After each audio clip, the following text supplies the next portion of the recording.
So today we continue on our whirlwind journey, and we're going to go to Mesa Verde. Now, if you are visiting Mesa Verde and you are a Vanlifer, just across the park, only about 2 miles away, is BLM land, which is absolutely beautiful campsites.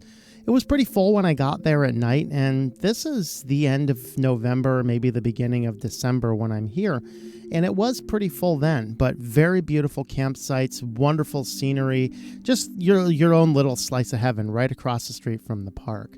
And then we get up early in the morning. We're going to head on over into Mesa Verde. This is a Saturday. The park wasn't overly crowded. Of course, only half of it is open this time of the year, but it is a park down in southwest Colorado. Definitely worth hitting.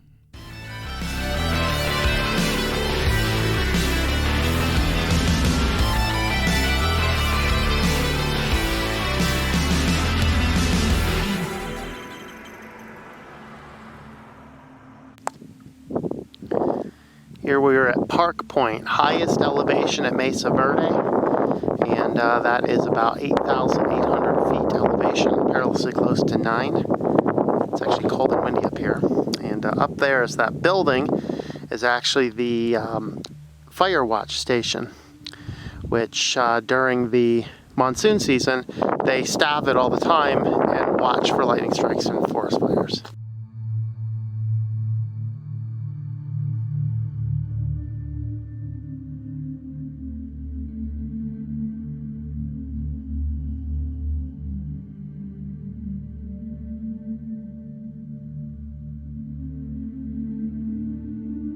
So we're leaving the highest elevation of Park Point, and we're driving on out to the Spruce Treehouse and the Cliff Palace outtake. This is actually one of the places that's so large it has its own post office and little village cropped up around it. Mostly this park we're about an hour just to get out to here from the visitor center, so it does make sense that there's actually some habitation. Now the other end of the park, which is the Longhouse and the Step House, that is closed in the wintertime, so we will not be able to get out there today. But you can get out and see plenty at the Cliff Palace from the various pit houses. You can see the Sun Temple and the variety of different hikes that are just absolutely incredible. So let's go ahead and have a look at what that looks like. So here we're walking on the Petroglyph Point Trail. So this will go along the canyon edge here. And this is Spruce Canyon, I believe. There's another canyon trail which goes all the way down into there. So here we need to, do I go this way or that way? I'm not sure. I hope you're not claustrophobic,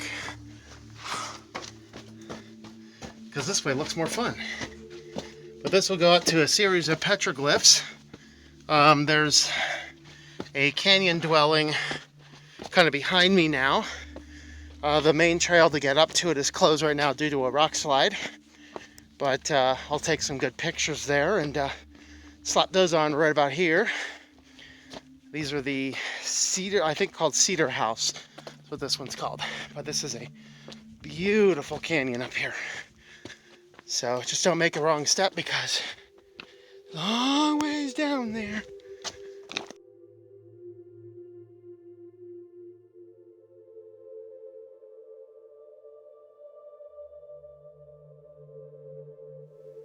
This hike here, which is the Petroglyph Point, probably ranks as my favorite hike I might have ever done.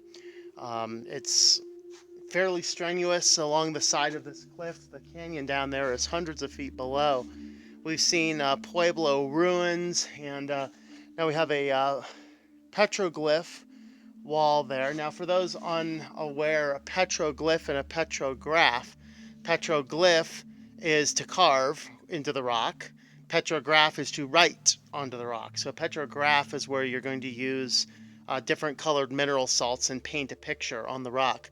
Petroglyphs like these is when they carve it in, and when they carve these, they're going to find a place which has a different mineral layer on the very surface, and then when you just carve a little bit into it, then it's going to expose the lighter color underneath. And so that's what's going on here. So it's a very impressive wall there, actually. Now we come into the area where we find some pit houses and some kivas. These were built around 500 AD, the earlier structures of the pueblos as they were first settling in the area and before they built the cliff dwellings. The next era is the cliff dwellings. They would actually access these. Generally, it's believed they came from the top of the plateaus and climbed down.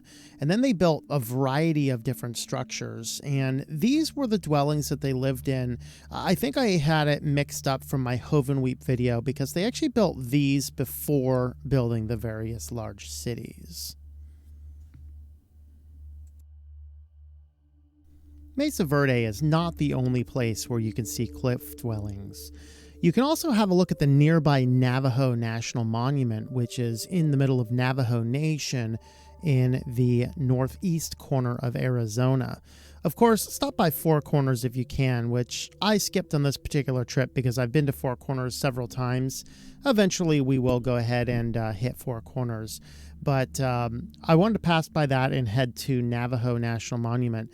One of the things that we find interesting is the various tribes in these regions oftentimes, bartered, and it was not just equipment or tools, it was also knowledge and technology.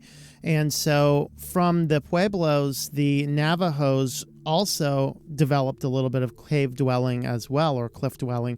And you can see some of those at the Navajo National Monument, which is just a really short drive up when you're heading between Cortez and Page, Arizona, which is where I was going out to do the next portion of my camping.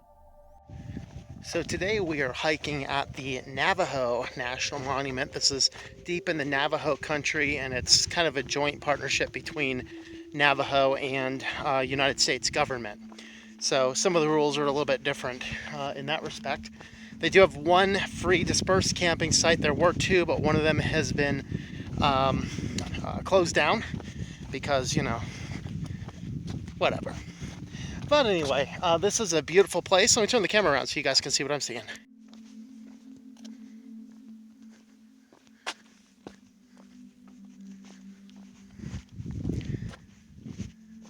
So we're kind of walking along the cliff edge here, and this trail here is a 1.3 mile round trip trail.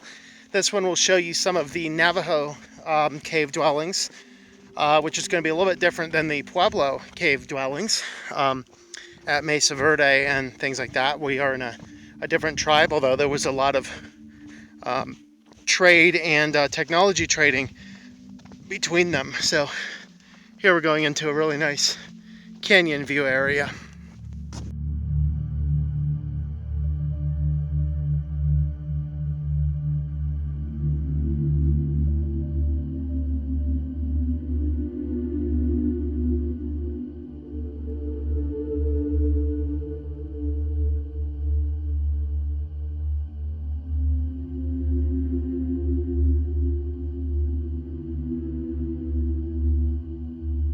So as my time through Mesa Verde and the Navajo National Monument come to an end, I hope that we have seen a little bit about these cliff dwellers, the structures that they built, and it's really interesting seeing their culture and how even the climate where they lived was quite a bit different. Mesa Verde, of course, we hiked through that spruce canyon, which was it was an evergreen forest on the side of a cliff, and the Navajo is completely pure barren desert.